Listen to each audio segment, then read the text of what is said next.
नाज़रीन, खुर्शीद शाह साहब का ताज़ा तरीन भाषण और इरशाद आपने सुन लिया है। वो बहुत फ़िक्रमंद हैं, बहुत दुखी हैं। वो चाहते हैं कि मुआशरे को मदरसे से बचाना है, मदारस से बचाना है, जान छुड़ानी है, इनकी जान छोड़नी है, क़यामत आने वाली है, कुछ होना चाहिए। मदरसे पता नहीं क्या करते हैं। भाई मदरसे करते क्या हैं? मदारस से ऐसा गिला क्या है, शिकवा क्या है, दुख क्या है? कुछ हमें भी तो बतलाइए। मदरसे क्यों जान छुड़ाना है? किसने मदारस का आगाज़ किया? असहाबे सुफ़ा कौन थे? असहाबे सुफ़ा का चबूतरा किसने बनाया? वो पहला मदरसा था, वो प्यारे पैगंबर ने बनाया। आप क्यों चाहते हैं कि मदारस से लोगों की जान छुड़ाई जाए? क्यों आपको बिलाल पसंद नहीं? क्यों सुहैब पसंद नहीं? क्यों आपको सैयदना अबू हुरैरा पसंद नहीं? आप क्या चाहते हैं? यानी मदरसे ना रहें ताकि सहाबा जैसे लोग ना निकलें, मदरसे ना रहें ताकि कोई दीन पढ़ने वाला ना रहे, मदरसे ना रहें ताकि कोई कुरान पढ़ने वाला ना रहे, मदरसे ना रहें ताकि कोई अपने बाप के जनाजे में जनाजे की दुआ ना पढ़ ले, मदरसे ना रहें ताकि कोई निकाह पढ़ाने वाला ना रहे, मदरसे ना रहें ताकि दीन की हिफाजत का ये जो सिलसिला चल रहा है, ये जो मतन संभाल के बैठे हैं कुरान का, ये जो मतन संभाल के बैठे हैं हदीस का, ये जो इल्म संभाल के बैठे हैं तफसीर का, ये जो फ़िक़्ह हमें बताते हैं, ताकि ये ना रहें। तो आप कौन से लोग चाहते हैं मेरे भाई?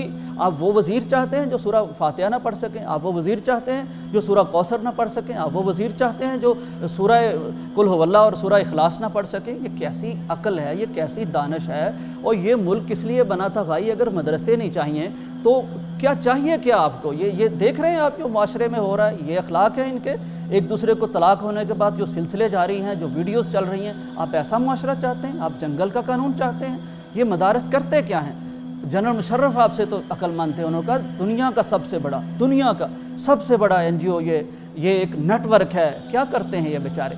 ये आपके मुल्क का नाम रोशन करते हैं। आपकी शरह खानगी है क्या? पहले तो आपने शरह खानगी रखी क्या है? फिर ये सारी शरह खानगी किन के सारे चल रही है? जो लिखना पढ़ना जानते हैं, इतना तो सिंध के स्कूल ठीक कर लिए होते। वहाँ गधे बंधे हुए हैं, वहाँ जानवर बंधे हुए हैं। इन मदारस में लोग आते हैं, इनको तालीम दी जाती है, इल्म दिया जाता है, ये अक़दार लेके जाते हैं, ये वज़ादारी लेके जाते हैं, ये शराफत लेके जाते हैं, ये सीने में नूर कुरान का नूर लेके जाते हैं, ये हदीस का सुरूर लेके जाते हैं। इनको क्या किया इन्होंने? कोई मुल्क को लूट के खाया? कोई सरकारी सरपरस्ती ली इन्होंने? ये तो अपनी डोनेशन खुद इकट्ठी करते हैं कि गरीब गुरबा, और सिर्फ गरीब गुरबा नहीं, हर शाये के इल्म इनके पास जाता है, हर प्यासा इनके पास जाता है। और ये सैयदना अबू हुरैरा रज़ी अल्लाह ताला अन्हु के पैरोकार हैं, हज़रत अबू हुरैरा के पैरोकार हैं, ये असहाबे सुफ़ा के पैरोकार हैं जिन्होंने दीन सीखा, दीन आगे पहुँचाया। ये फ़र्ज़ किफ़ाया अदा कर रहे हैं, कुरान पे अमल कर रहे हैं। कभी किसी दिन मैं आपसे ये गुजारिश करता हूँ कि किसी दिन कभी मदरसे जाके भी देखें क्या हो रहा है वहाँ।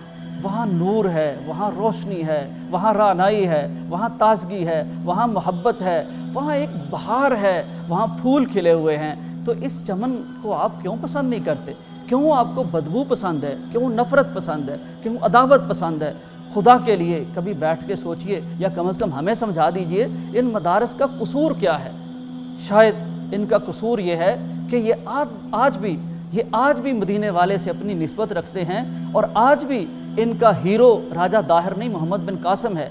तो इंशाअल्लाह ये चिराग तो फूंकों से बुझाया नहीं जाएगा। कई पहले जहालत की फैक्ट्रियाँ कहने वाले आए गए, कई और बातें करने वाले आए गए, दुनिया चली गई। ये सिलसिला जो सुफ़ा से चला है आज तक, किसी सरकार की सरपरस्ती के बगैर, ये आम लोगों की डोनेशन पर चल रहा है, ये चलता रहेगा इंशाअल्लाह।